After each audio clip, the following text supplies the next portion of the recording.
Did you know that the Kenya police is the only police force in the world that will shoot you from close range when you are walking away from them, just because you are standing somewhere where protesters were protesting and selling masks?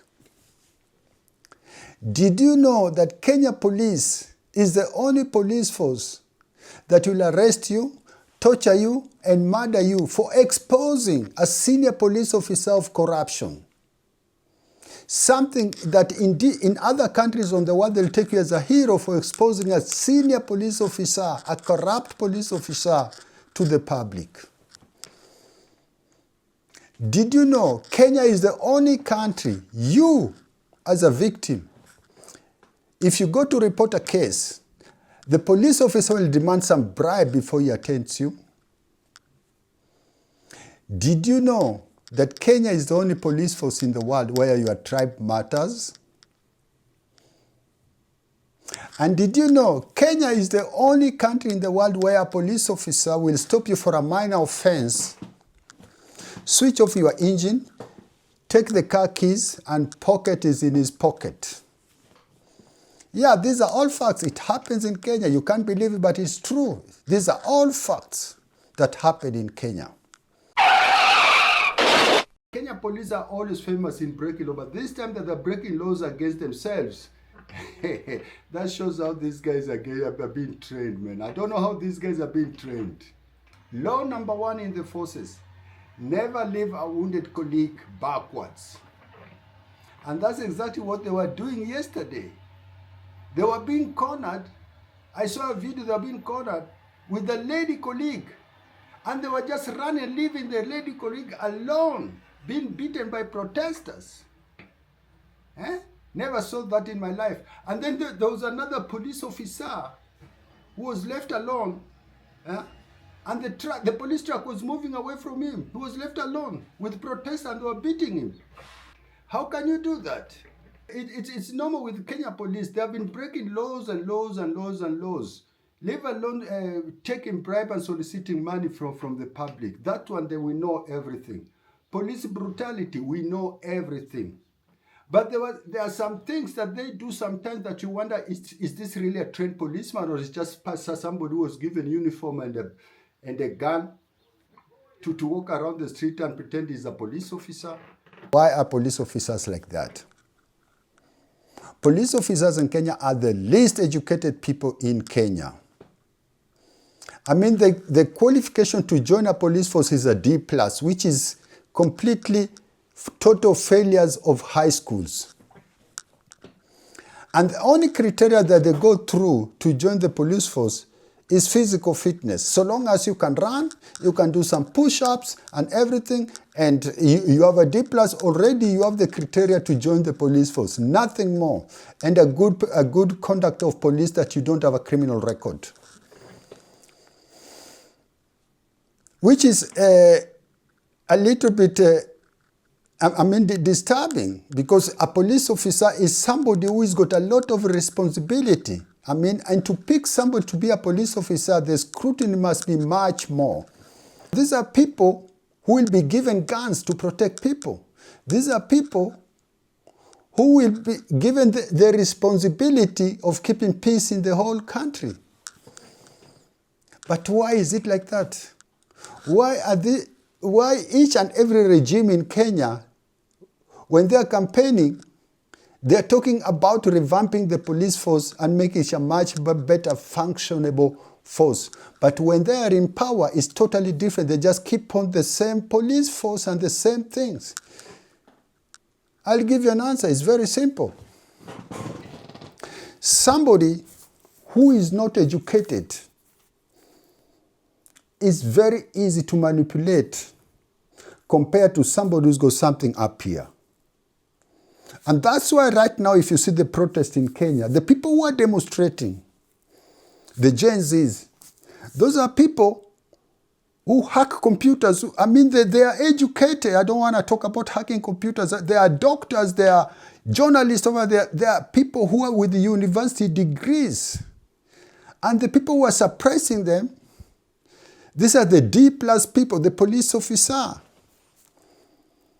Because they know very well, if they don't do the job, they're going to lose their jobs. And if they lose their jobs, I mean, I know in Kenya at the moment, the possibility of getting a job is very, very, very hard for even people with university degrees. But think twice. If it is hard for people with the university degrees, what is with the people who are having D+, and these are the police officers? They know very well if they lose their jobs, they're completely out of market. And they've been manipulated with their bosses. And this is where psychological test comes in. Psychological test and patriotism. A police officer who passes a patriotic test will think completely differently. He'll go down there and know, I'm doing a duty for my country and not for my boss. And if a boss tells him to do something which he knows is constitutionally not right, he will tell him on the face, this thing, I can't do it because it's not on the right. I remember sometimes back I was in my home village, just a normal home village in Kenya, no banditry, just a normal home village. So I went into a pub, it was 10 p.m. in the evening. Went to a pub, I just wanted to have a drink. And I saw somebody sitting over there in private clothes, and next to him was a G3 rifle. And he was drunk and still drinking. And people were telling me that's a cop. And I was asking myself, this guy is having a G3 over there, and you know how alcohol can make you overreact. Boom, boom, and somebody's dead. Just because of, I don't know what his intention was. Maybe his intention was to show us, hey, see guys, I'm above you guys. Yeah? Nobody can dare me here, nobody can scare me here. But can you tell me, is this a person that really learned how to cope with people? Can you tell, is this somebody really educated? I mean, there's a problem. There's a problem with these people. In most countries, to join a police force, I mean, you have to be, of course, maybe the school level, the grade can be the same. There's no problem about it. It can be the same as in America or in Germany or everything. The school level can be the same. But these people go a lot of scrutiny before they get employed, before they start the training, the police training course. You go to do some psychological tests, which includes some simple English, some simple mathematics, logical thinking, patriotic test, and so many things, and public relations and everything. So that when you go out there, you know very well how to handle a situation. This escalation training, they go all this through before they are given guns to go on the streets. But in Kenya, it's totally different. Totally different. You only have to go around some laps, do some press-ups, some sit-ups, and you're already good to be a police officer. They take you to Kiganjo. I don't know what they do in Kiganjo because police officers, before they go to Kiganjo, they are normal people. You can talk to them and everything, have some fun with them. But after joining the police force and go to Kiganjo Training College, when they come back, they're totally different people. I don't know whether they inject them some injection that change their personalities and everything.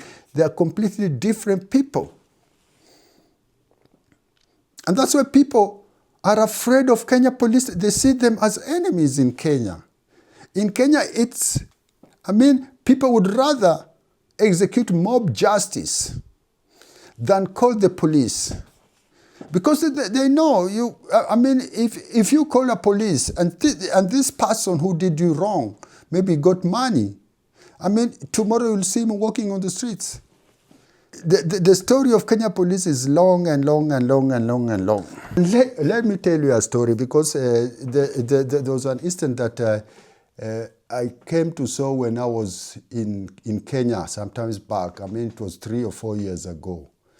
I was traveling from Likoni, from Mombasa to Diani Beach. And then there's a place called Tiwi. There was a very serious accident. So like usual, if there's an accident, you have to stop and see if you can give some first aid or help or something like that. So we stopped. There was a police car there with it. There were three policemen, yeah, with guns, and I mean they had their guns and they were standing there, and sitting on the ground was a woman who was bleeding. She was bleeding out of her head. And this police officer were just standing over there as if they were talking. They were waiting for ambulance. They were telling us they are waiting for ambulance. And then there was a young lady who said, but this woman is bleeding. And then I came in and said, this woman is bleeding, needs first aid. I asked him, do you have a first aid kit? He told me, no, we don't carry such things, but ambulance is coming. Which police force don't carry first aid kits? All over the world, when the police are patrolling, they always have a first aid kit, because you never know, it can be your own colleague, yeah, who gets injured, and you can't give first aid to him. I don't understand this thing. So I told them, but this woman, yeah, she's bleeding. She's going to lose her life right now if nobody stops that bleeding. And then I was just like removing my T-shirt. I remember I was having a white T-shirt. I just wanted to help. And then a white lady came out and told us, no, I've got a sanitary pad. And used the sanitary pad in a handbag. So she took it out and we put the sanitary pad on her head just to stop the bleeding. The doctors said we did the right thing, the best thing. And there were police officers there, Kenya police officer, with nothing, just with their hands with guns. So why do you carry a gun to an accident scene? Get off, you Kenya policemen. You are a shame to the whole country.